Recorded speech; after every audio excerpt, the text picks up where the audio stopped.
नमस्कार साथियों, स्वागत है आपका गोल मंत्रा एकेडमी के परिवार में। आज का जो टॉपिक होगा ये भूगोल में विश्व की जो जनजातियां हैं उनके बारे में हम लोग चर्चा करेंगे। और जो कल मैंने पढ़ाया है वो भारत की जनजातियां हैं। और इसके बाद जो है भूगोल का जो पूरा जो है कंप्लीट चैप्टर जो है आपका पूरा हो जाएगा। अब इसके बाद जो टॉपिक पर आपका भूगोल है वो ख़त्म हो जाएगा।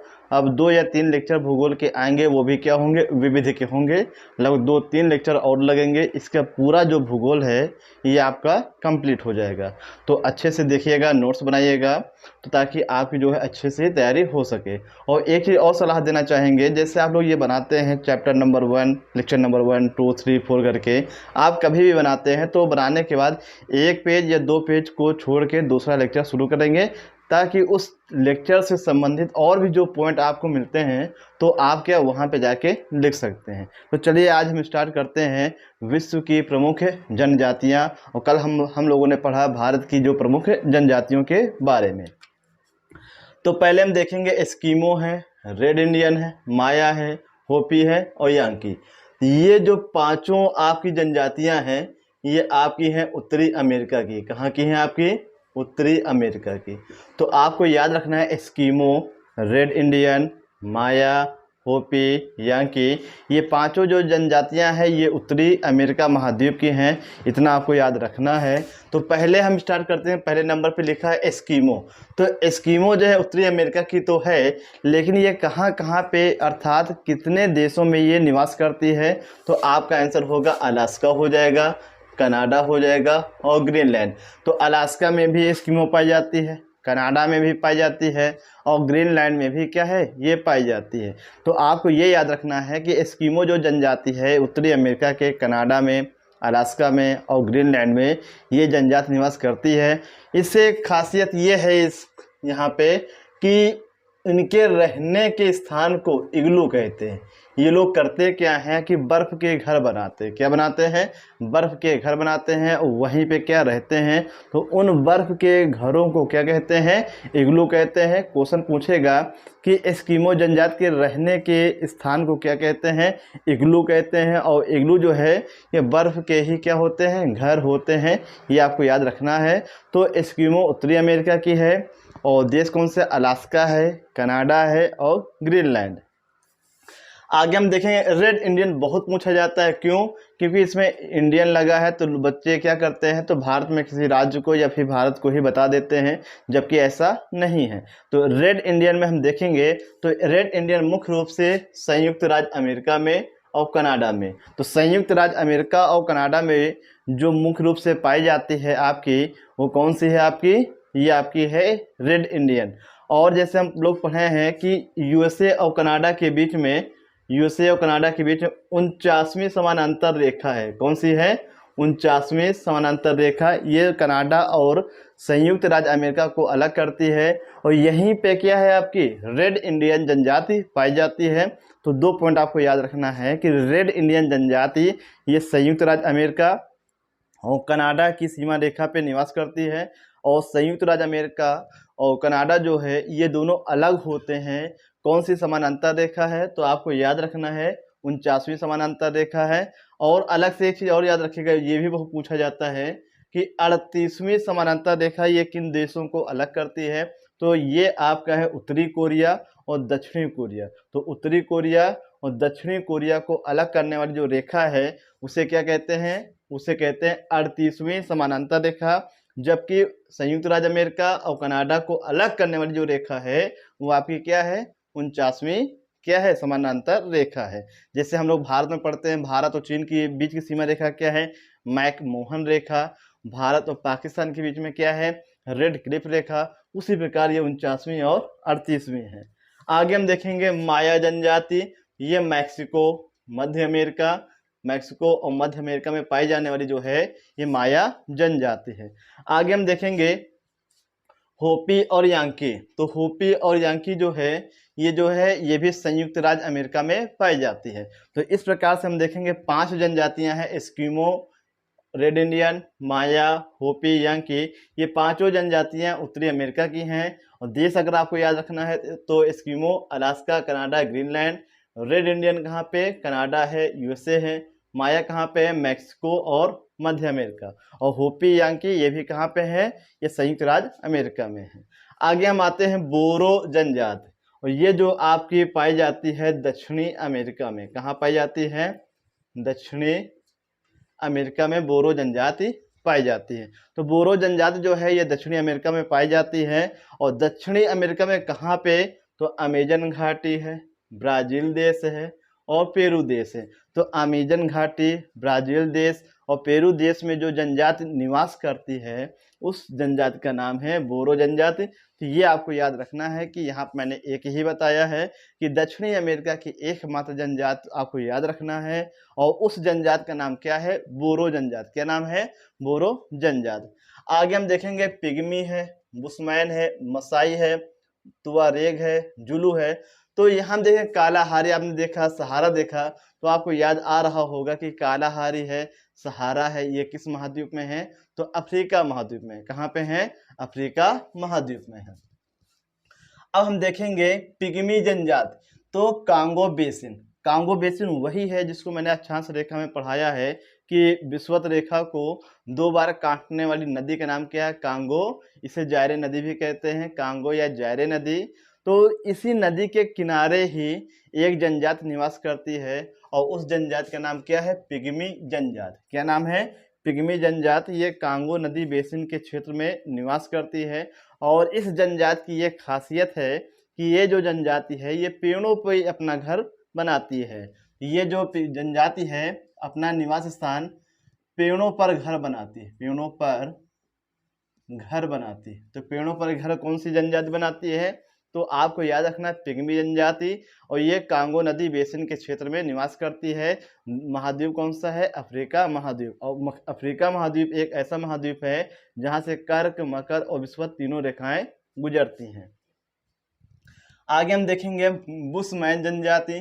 तो बुशमैन जनजाति एक कालाहारी मरुस्थल में पाई जाती है। ये भी बहुत इंपॉर्टेंट है कि अफ्रीका में आपका एक है क्या? कालाहारी मरुस्थल। और यहाँ पे कौन सी जनजाति निवास करती है? तो आपको याद रखना है कि बुशमैन जनजाति। तो बुशमैन जनजाति एक कालाहारी मरुस्थल में निवास करती है, और इसकी भी एक खासियत है कि ये जनजाति, इनका जो प्रिय भोजन है वो आपका है दीमक। तो दीमक जो होते हैं, जो मिट्टी में जो होते हैं दीमक, जो लकड़ी वगैरह को चुन डालते हैं, खा डालते हैं, तो दीमक जो होता है इनका ये फेवरेट ये भोजन होता है। किसका? ये बुशमैन का। तो बुशमैन जो है कालाहारी मरुस्थल में निवास करती है। कौन सा महाद्वीप है? अफ्रीका महाद्वीप। आगे हम देखेंगे मसाई जनजाति। तो मसाई जनजाति जो केनिया है, तंजानिया है, युगांडा है, यहाँ पे पाई जाती है। केनिया है, युगांडा है, तंजानिया है, और इनके निवास स्थान को क्रॉल कहते हैं।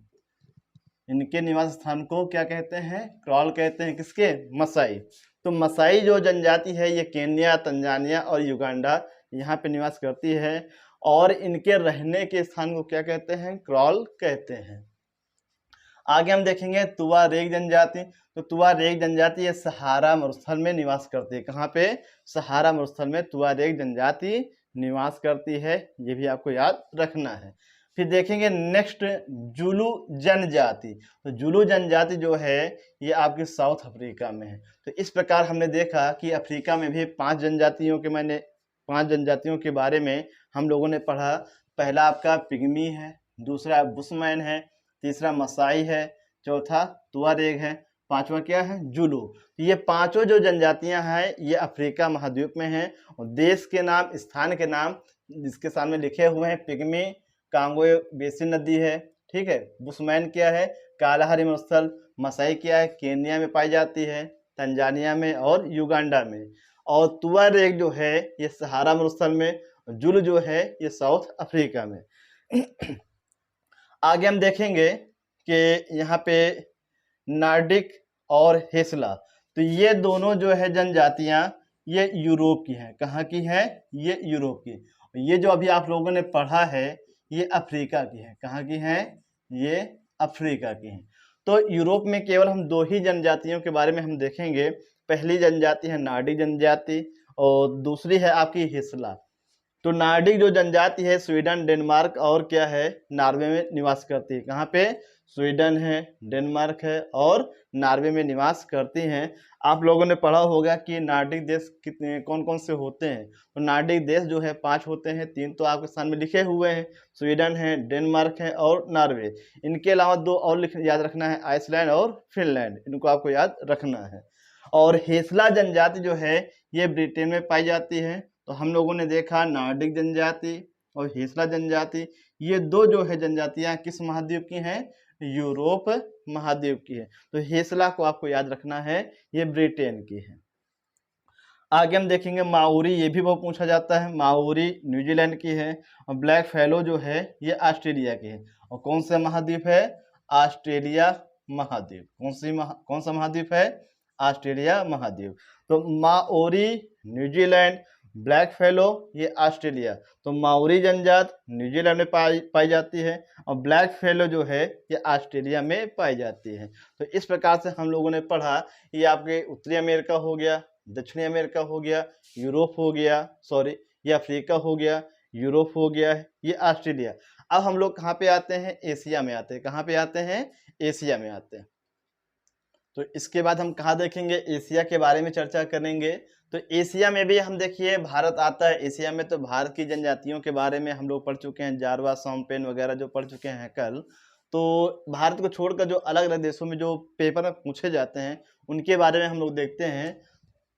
तो यहाँ देखेंगे बद्दू है, तो बद्दू जनजाति ये अरब मरुस्थल में पाई जाती है। बद्दू जनजाति जो है ये अरब मरुस्थल में पाई जाती है। फिर देखेंगे किर्गिज जनजाति, ये किर्गिस्तान में पाई जाती है और एरिया क्या है आपका? पामीर का पठार।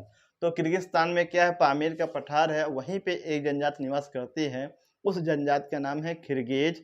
तो हम लोगों ने पढ़ा बद्दू और किर्गिज, बद्दू और किर्गिज। तो बद्दू अरब मरुस्थल है और किर्गिज कहाँ पे? किर्गिस्तान।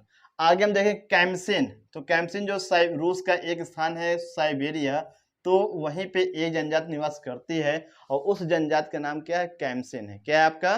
कैम्सिन है, इतना आपको याद रखना है। आगे हम देखेंगे कुर्द, और कुर्द जनजाति जो है ईरान और इराक में पाई जाती है। कुर्द जो जनजाति है ईरान इराक में पाई जाती हैं। ये चारों जनजातियां जो है कहाँ की हैं?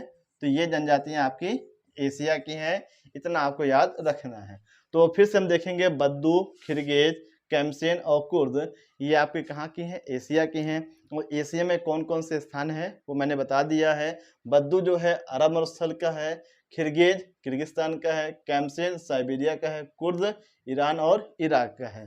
तो इतने सारे आपके पॉइंट बनते हैं और भूगोल का जो टॉपिक है, टॉपिक वाइज जो लेक्चर हैं ये आपके कंप्लीट हो गए हैं। तो भूगोल अब पूरी खत्म हो गई है, लेकिन जो भी पॉइंट अब छूटे हुए हैं भूगोल से, तो उनको हम विविध के माध्यम से 2 या 3 लेक्चर में क्या भूगोल पूरा खत्म कर देंगे। और भूगोल खत्म होने के बाद आपका स्टार्ट हो जाएगा इतिहास, और इतिहास को हम 3 भागों में लेके चलेंगे, प्राचीन इतिहास, मध्यकालीन इतिहास और आधुनिक इतिहास।